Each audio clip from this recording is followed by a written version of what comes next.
I wake up 3 in the morning sometimes, so worried about the future of the country under these oligarchs. The fight going on in the Democratic Party right now is not between hard left, right, and moderate. It's between those who want to fight and those who want to cave. But I think you caved.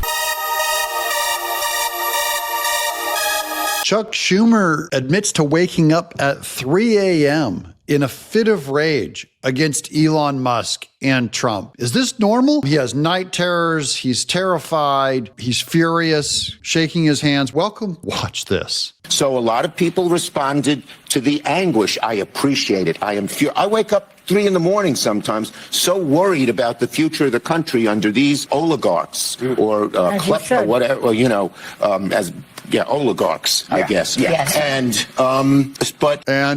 he discovered a new word, oligarchs. That's the one that Bernie Sanders was rolling out too. We've got another clip. Here's Chuck Schumer being cross-examined by Sunny Hostin. The fight going on in the Democratic Party right now is not between hard left, right, and moderate. It's between those who want to fight and those who want to cave. And it gives me no pleasure to say this to you because we are friends, but I think you caved. I think you and 9 other Democrats caved. I don't think you showed the fight that this party needs right now because you're playing by a rule book where the other party has thrown that rule book away.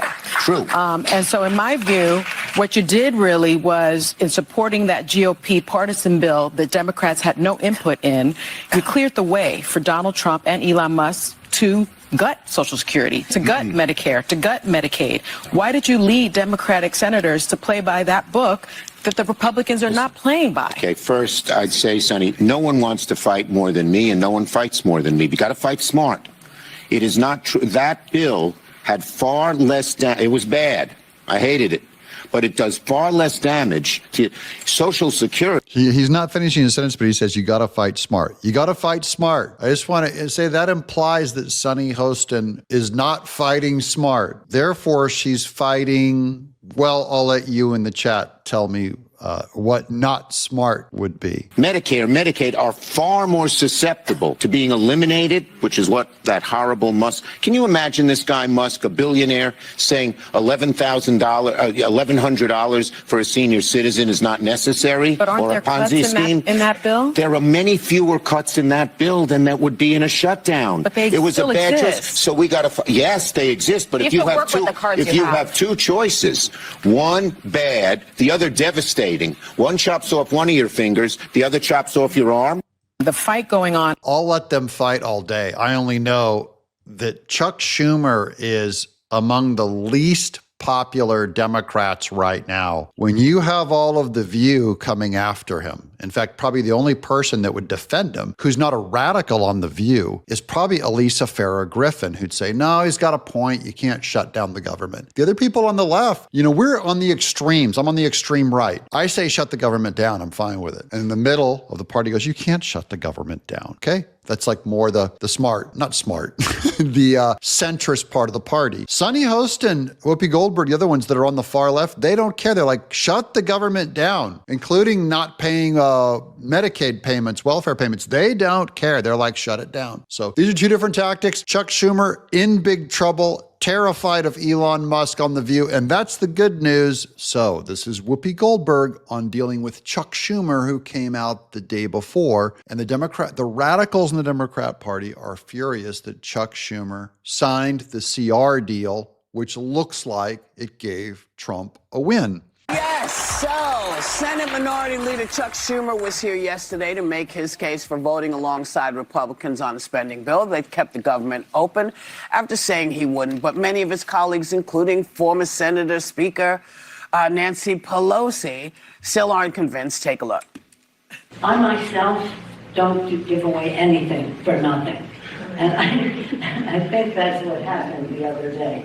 We could have, in my view, perhaps gotten them to agree to a third way, which was a bipartisan CR for 4 weeks, in which we could have had bipartisan legislation to go forward. They may not have agreed to it, but at least the public would have seen they're not agreeing to it.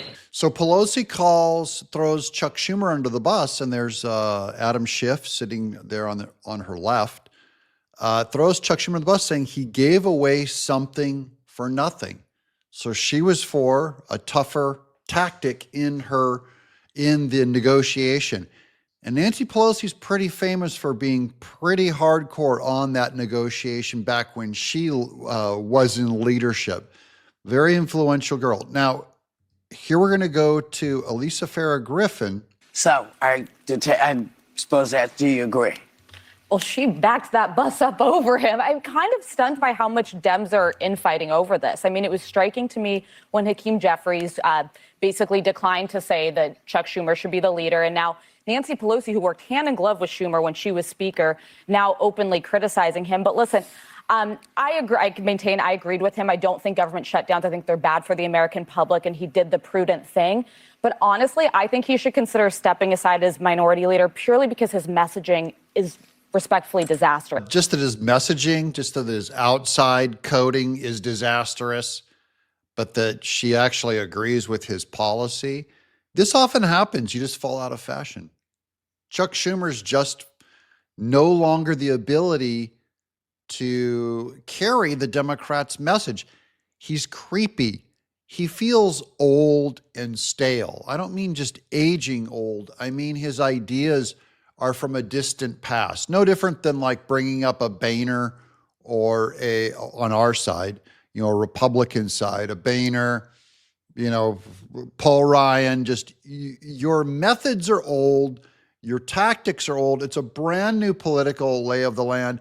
And Chuck Schumer is still running like the old methods of doing things for a Democrat from like 2007.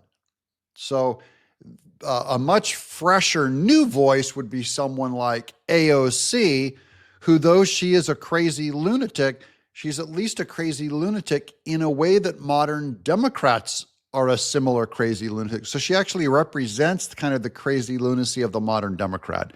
So yesterday while he was here, he bragged about how in 2020 he helped get Democrats elected. 2024 just happened and Democrats got creamed. He lost 3 incumbent Senate Democrats. The math is even worse for the midterms because 3 more are retiring in purple states that could very well be picked up by Republicans.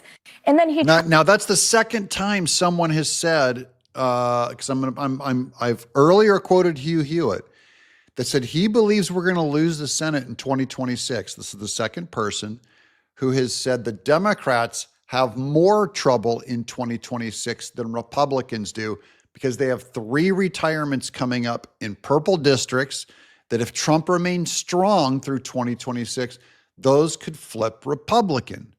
And so traditionally, just so you guys know, when you have the presidency, when you have the House of Representatives, and the Senate vote comes up, usually you lose, you start losing your houses as kind of a protest vote against the one-party rule. So what happened to Clinton in the 90s and Newt Gingrich ended up providing leadership in the House and Senate to help push Bill Clinton towards fiscal responsibility. Tried to make a point that I think was sort of a Bernie Sanders, they just want tax cuts for the wealthy. But he didn't say that. He came off like he was criticizing Americans for wanting to pay less in taxes. Most Americans feel like they're paying too much in taxes and they want to keep more of their hard-earned money. Right. That's evidenced by the fact that a lot of people are fleeing blue states to be in red states. If I didn't work in New York, I'd be living in Florida because I'd keep more of my hard-earned money. Like, that's just the reality, regardless of your politics. Right. And finally, he said, we're united in going after Trump. If that was enough, if being anti-Trump was enough, Democrats would have won the White House. You've got to proactively be for something. You have to decide what you're united in favor of. Well, and I didn't hear that. Yeah, you didn't hear it from them because they're not united. Democrats don't have a positive message. So there. I think Trump could run on his slightly negative message. It was not overtly negative.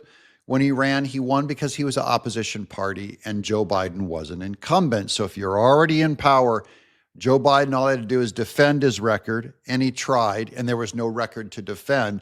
So it was easy for Trump to come in and just hit him. The old Ronald Reagan, how are you now compared to where you were 4 years ago? Better or worse? And so most Americans go, I feel worse. So you can get away with attacking and having a negative message, although I still think Trump's message is largely inspiring of his make America great again, pro-America, I believe, we're going to do this. Those are positive things. Schumer and Nancy Pelosi and all these doom and gloom Democrats, they don't come out and go, I believe America has a future. We're going to have a brighter day ahead. Here's what we stand for. Here's what our policy stands for. All they can tell you is what they're against.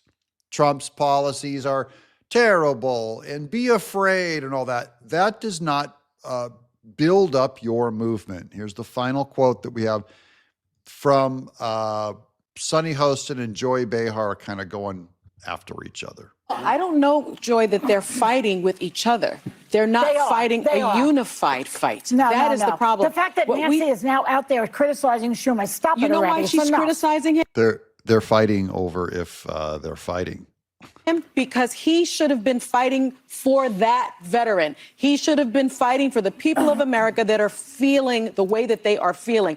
The Americans that I've spoken to, people that approach me almost every single day, say they don't feel like the party is fighting for them. This is not about. Well, that's what I'm saying. Go out and fight for them. But it's not about. Well, he had the opportunity to fight for them. Chuck Schumer caved to the GOP and got nothing. Right, this was not actually the choice. But Joy, the choice was not between a no vote on the partisan GOP spending bill and a possible shutdown. It was a choice between a no vote and forcing Republicans to explain why they walked away from that possibility of a bipartisan agreement. And the core disagreement was around a willingness to fight, even if that meant convincing the public that the harm from a shutdown was the fault of Trump and the Republicans, because they are going to do exactly what they are doing. They're taking money away from vets. They're going to take money from Social Security. They're going to take money. So let them hold the water for them. Let them hold the bag. Democrats in the House were prepared for that fight. Chuck Schumer caved. They didn't have the vote. Yeah, Chuck Schumer caved, but it's because he had no cards in his hands. He had to cave because he had no play. And they think that their outrage and shutting down the government would be a good play. I don't think they have the credibility to pull that off.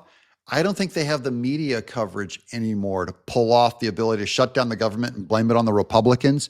You have to have media. You have to own all the cable companies. They own them all, but their message, people don't trust the news media anymore. So if the news media, if CNN comes out and Wolf Blitzer goes, the Republicans shut down the government, everyone on X and on social media would come back and go, nope, we saw what the Democrats did. You guys can't brainwash us anymore. And that really is where Trump's strength is coming from, is the people have woken up to the lies being told to them by this party. And that party is done. Chuck Schumer could do nothing but lose. And I think it was the most winning thing that Schumer could have done. The least amount of damage he could have done to the Democrat Party was to agree with Trump and pass that CR. These people who are farther left than Schumer, Pelosi, AOC, the lunatics out keying Teslas and burning them to the ground, they're going to drive the party down faster into absolute extinction and oblivion, which I believe that in the end they will do. So I'm happy. Keep going, Democrats. You're doing fine. Destroy yourselves. Thanks for watching. I'm Doug.